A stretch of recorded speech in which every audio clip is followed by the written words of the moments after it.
Hey everybody, Nick Espinoza, your chief security fanatic here, and it is Sunday, so we are doing breaches of the week.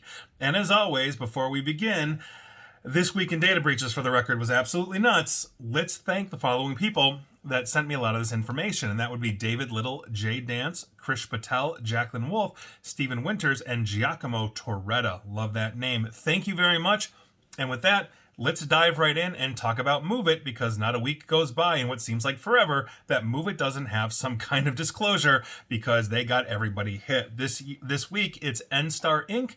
for 64,000 people, MES Vision, which apparently is in the supply chain, which required Gerber Life Insurance, that's right, the massive Gerber Life Insurance company, to declare AutoZone, which you probably have in your local neighborhood if you're here in the United States, and Blue Shield of California. I presume one of the largest Blue Shields, because California is, well, California.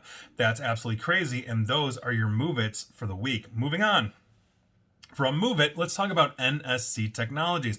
On November 21st, they filed a notice with Maine after discovering a cyber attack that basically allowed attackers to get into their network, and the data that we are talking about that they're disclosing includes names and social security, and that's all I know right now. It includes others, but that's what I got. So with that, they're sending out notification letters to those affected. So heads up, NSC Technologies, patients, clients, whatever it is. Moving on.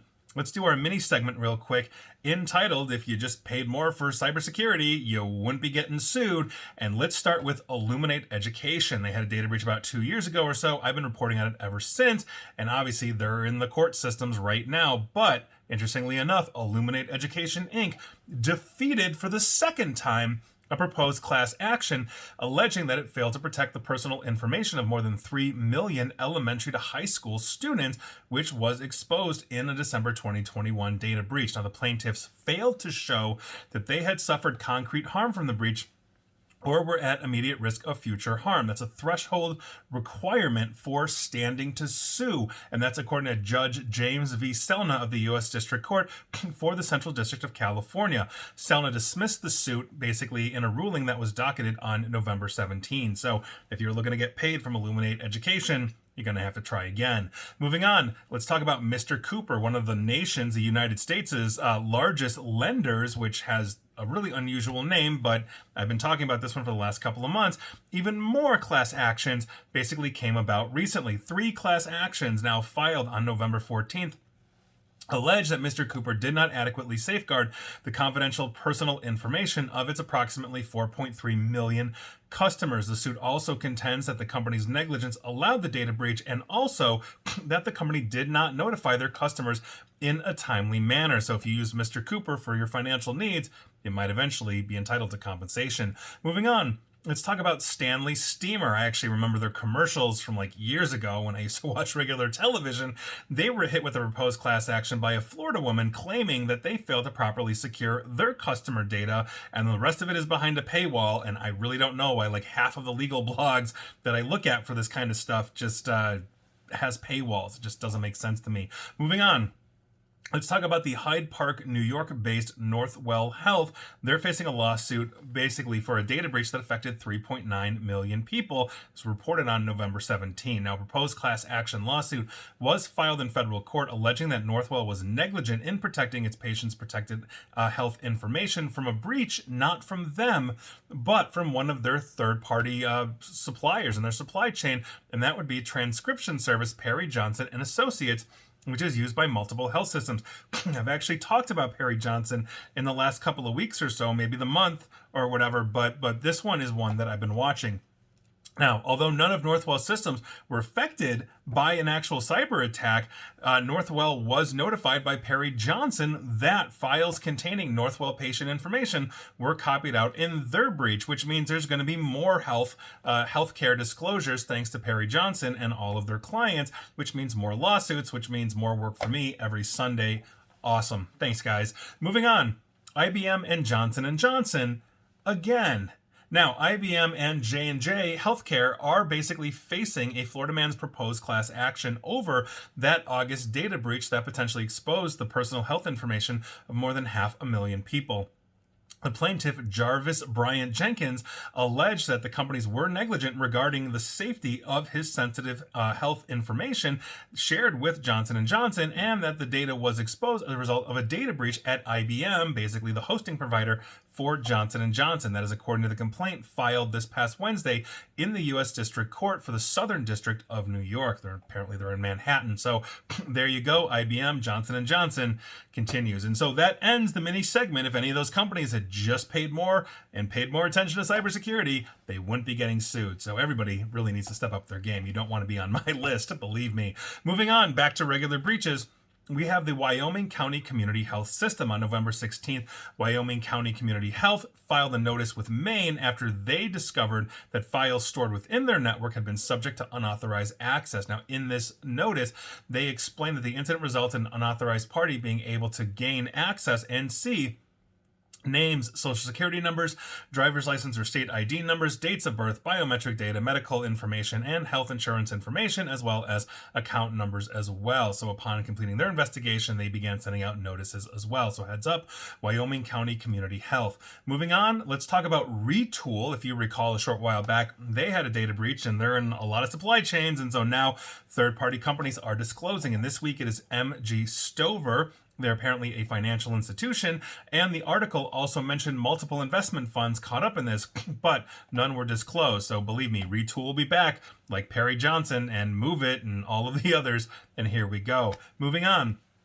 Let's talk about the Rusnak Auto Group, because on November 16th, Rusnak Auto filed a notice with California after discovering an unauthorized party were able to gain access to their network, and they explained that this was basically, they were able to access consumer-sensitive information, which included full names and social security numbers. And so they began sending out notices as well, but heads up if you use Rusnak Auto Group for all your automobile needs. Moving on, let's talk about Fidelity National Financial. Yes, the Fortune 500 Fidelity. They reported to the SEC that they were the victim of a, quote, cybersecurity incident that impacted certain systems. And I quote verbatim, so bear with me here because I think they made a typo. Among other containment measures, we blocked access to certain of our systems, which resulted in disruptions to our business. That is literally from the statement that they put out. This investigation is still ongoing. We don't know the number or the size or the scope just yet, but apparently access to certain of our systems is never a good thing. Moving on. Let's talk about Yamaha Motors. And if you are into racing in any which way, shape, or form, Yamaha makes amazing motors. Now, the personal information of employees was stolen in a ransomware attack, specifically targeting a Philippines subsidiary of Yamaha Motor. So the incident, according to Yamaha's parent company in Japan, occurred on October 25th and only impacted one server managed by Yamaha Motor Philippines, the company's motorcycle manufacturing and sales subsidiary in that country. Now, the server, according to Yamaha Motor, was, quote, accessed without authorization by a third party and hit by a ransomware attack, and a partial leakage of employees' personal information stored by the company was confirmed, end quote. Now, Yamaha says it immediately took steps to prevent it. Investigation is ongoing, etc., etc.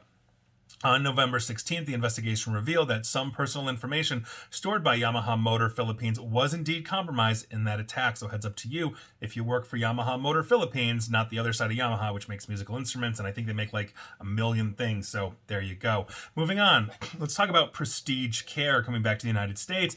They filed with Health and Human Services here in the United States after discovering an unauthorized party accessed their network. Now, as a result of that, consumer information that may have been accessed was names, social security numbers, dates of birth, medical information, and health insurance information. They are sending out notices of breach as well. Moving on, University of Michigan also declaring with Health and Human Services on October 23rd of this year. Now, in their notice, U of M explained that the unauthorized party may have had access to sensitive information, including names, social security numbers, driver's license numbers, financial account and payment card numbers, and health information. So PCI breach as well, looks like, for the credit cards. Now, upon completing their investigation, they've been sending out notices also. And for the record, this one affected over 63,000 students, applicants, employees, and research study participants at the University of Michigan. pretty dang big. Moving on, let's head on over to Germany and talk about mobile phone giant Vodafone, because on on Tuesday, November 22nd, the Guardia Civil alerted Vodafone customers via Twitter/X/ whatever Elon Musk will call it next week of a security incident involving unauthorized access to one of the company's partners. The threat exposed both personal and banking details of a select group of Vodafone customers. Now, the warning on Twitter read, and I quote, "Notice unauthorized access to Vodafone partners' systems was detected, compromising personal and bank details of a limited number of customers." End quote. Now, the message concluded, quote, "The company has sent them an informative SMS with recommendations for security," end quote. So if you're a Vodafone customer, heads up to you. Moving on, let's head on over to the UK from Germany. Quick plane ride. So Musgrove Park Hospital in Somerset and around 200 Somerset NHS Foundation Trust patients have had their records, quote, "inappropriately accessed by a member of staff," end quote, after a data breach at Musgrove Park Hospital. Now, the trust said that basically the member of staff access hospital records of people known to them over a period of 6 years. So your buddy comes in, or your friend comes in, or your relative comes in, for whatever, not your job, but you've got access to it. Now you're looking, now you're snooping. That's basically what happened. A member of the staff had access to one of the hospital systems as part of their role. Somerset NHS Trust also explained this enabled them to see demographic details, A&E attendances, including dates and basic admission information, whatever A&E is, inpatient admissions, including dates, the wards where patients were cared for, consultant and specialty, and outpatient appointments, including dates, consultant, and specialty as well. So heads up to you. If you've got a friend that works at Musgrove Park Hospital, he or she just might have got you in trouble. Moving on, let's talk about Southwest Behavioral Health coming back here to the United States, because they just filed on November 13th with Health and Human Services after discovering that confidential information had been provided basically to the company and was subject to unauthorized access. Now, in this notice, they explain that the incident resulted in an unauthorized party. That was really weirdly written. Again, copying and pasting directly from sources. Basically, they explain an unauthorized party was able to access consumer sensitive information. I don't know what that is. They didn't provide that information. They're sending out notices of breach. So heads up, Southwest Behavioral Health patients.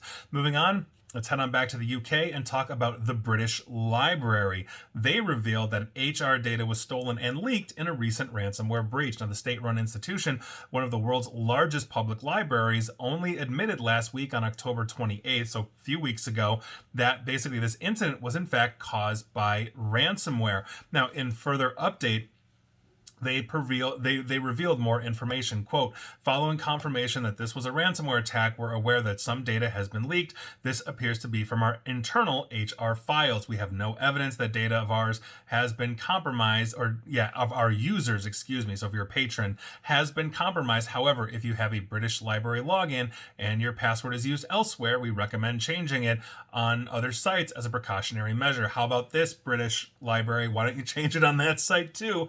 And nobody should be reusing passwords. Heads up to you. Also enable multi-factor authentication. Moving on, let's talk about Taj Hotels. This is coming out of India. A data breach at Taj Hotels Group might have put the personal information of about 1.5 million people at risk earlier in November. Now, this hotel group, which is owned by Tata, one of India's largest companies, if not the largest, said that is investigating the matter. It also asserted that there's no suggestion of any current or ongoing security issue. Now, according to basically the Economic Times report, a threat actor, DNA Cookies, has demanded $5,000 US for the full data set, which includes a lot of personal information of Taj Hotel Group customers, including their addresses, membership IDs, mobile numbers, and then it just says etc. So I don't know what they etc, but it's in there. And the customer data breach, or the customer data of Taj Hotel that was breached, apparently is from 2014 to 2020. So some of it is aged, but heads up to you if you've stayed at a Taj Hotel property anywhere in the world. Moving on, let's talk about Gulf Air. Now, Gulf Air, and I'm assuming this is out of the Middle East, said that the data that they had a data breach basically this past Friday, but its operations and vital systems were not affected, and that's according to Bahrain's news agency reporting yesterday on Saturday. So yeah, absolutely in the Middle East. Now the agency quoted the company as saying that, quote, as a result of this illegal breach, some information from the company's email system and customers' databases could be compromised, end quote. It also added emergency plans were deployed. So heads up to you if you use Gulf Air for all your travel needs. Moving on, let's talk about Instagram. That's right, owned by Meta, aka Facebook, one of the worst companies in the world. Now, Meta Platforms, obviously the parent company, as I just said, of Facebook and Instagram, received over 1.1 million reported incidents of users under the age of 13 since early 2019, a fact that basically it largely failed to act and on this and zealously sought to keep this from the public, and that is according to the attorney generals of 33 states. In other words, I'm screwing up my own notes here, but Instagram basically had gotten 1.1 million reported incidents of basically kids under the age of 13. The COPPA here in the United States requires, if you're going to sign up for an online service like an Instagram, that you be 13 or over. I think that's ridiculously young given all the information we have. And basically they covered it up. They zealously, quote unquote, sought to keep that from us, from you and I, and 33 states here in the United States have now basically piled on. Further, Meta, quote, routinely continue to collect children's data, end quote, including their emails and locations without parental consent in violation of the law.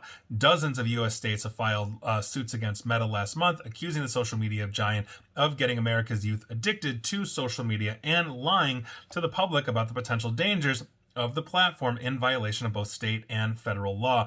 I have talked about Meta at length. One of my most recent podcast video things, I'm pretty sure I'm going to do a radio segment on it as well, is on Meta and just how they've cut their responsible AI team. This is a terrible company.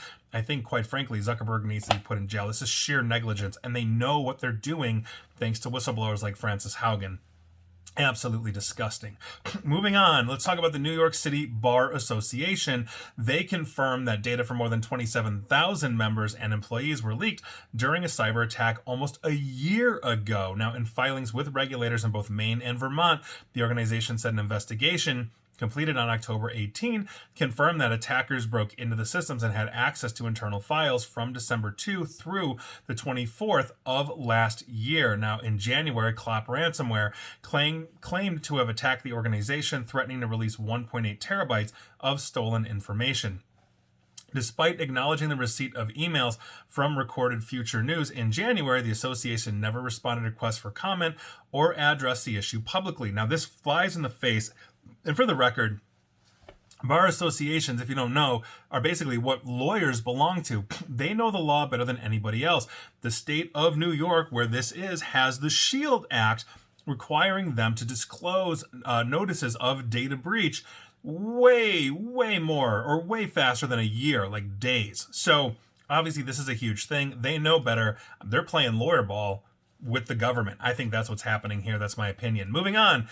Let's head on back over to the United Kingdom and talk about IT provider CTS. They are an MSP, or managed service provider, in other words, an IT company for law firms specifically in the UK, and they are, quote, urgently investigating, end quote, a cyber attack that has disrupted its services, potentially leaving hundreds of British law firms unable to access their case management systems. Now, the company announced Friday that it was, quote, experiencing a service outage which has impacted a portion of the services we deliver to some of our clients, end quote, and they confirmed, quote, the outage was caused by a cyber incident, end quote. Now, the UK government is closely monitoring the company's situation, according to the government itself. Industry news outlet Estate Agent Today reported that CTS was hit through the Citrix bleed bug, which U.S. officials have warned about, and that's something that I've actually talked about as well. Boeing, from what I understand, also got hit with Citrix bleed. So if you have a Citrix NetScaler server or gateway or anything like that, you've got to update these things immediately. Don't be negligent. That's one of the biggest problems we see. Always outward facing. A lot of times IT companies get behind on this kind of stuff. Never good. Moving on. Let's talk about DePaul University in sunny Indiana. They're undergoing a cybersecurity incident impacting their network environment, according to a news release. After local news in Indiana received emails and calls from individuals impacted by this, the university confirmed that they were recently, quote unquote, made aware of basically an incident impacting their network. The university said that they are working with a team of forensic experts to restore the network. This was from a couple of weeks ago. Hopefully DePaul University is back online, and as soon as I have any information on their disclosures, I'll let you know. But heads up, DePaul students, alumni, faculty, anybody. And finally, and we've got a couple of finalies for you this week. This week was just absolutely insane. We got to talk about NVIDIA, the massive chip maker. Obviously, they make really good graphic cards, GeForce, et cetera, et cetera. And this one is beyond the mini lawsuit segment. It really is, and you're going to understand why, because this isn't a usual one, a unique one. I could have done this as a video in and of itself, but here's what's going on. According to a lawsuit filed against tech giant NVIDIA, a senior staff member of theirs, Mohammed Mani-Ruzzaman, made an error with disastrous consequences. Now, he was giving an online presentation to a team from his former employers, where he used to work, and that's the car technology firm Valeo. But in the course of this, Valeo claims that he accidentally displayed a file proving that he stole Valeo's tech secrets and intellectual property. Now, the tech that Valeo claims he took was their source code behind its parking and driving assistance software. This is an area, for the record, that NVIDIA has been working to expand into. Quote, quoting the complaint, "So brazen was Mr. Mani-Ruzzaman's theft, the file path on his screen still read Valeo docs," end quotes, obviously suggesting that it was a folder specifically containing documents that he had simply taken from Valeo. Now, Valeo claims, and again, they're watching this on like Zoom or something like this, so I'm sure there's screenshots out there. Now, Valeo claims that Mr. Mani-Ruzzaman took gigabytes of data in 2021 when he was working for the German arm of the French firm. He basically left to join NVIDIA later that year. Now, this is not the first time we've seen intellectual property theft like this, although usually it ends up in China. Tesla had their autopilot stolen.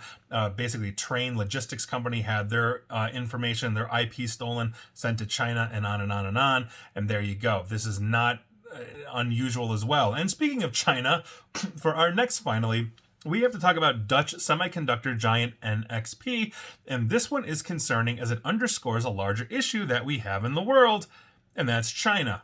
Now, Chimera, which is a Chinese-linked hacker group, infiltrated the network of NXP and had access for over 2 years, beginning in late 2017 to the beginning of 2020, according to reporting. Now, during this period, this hacking group, Chimera, reportedly stole intellectual property, including chip designs.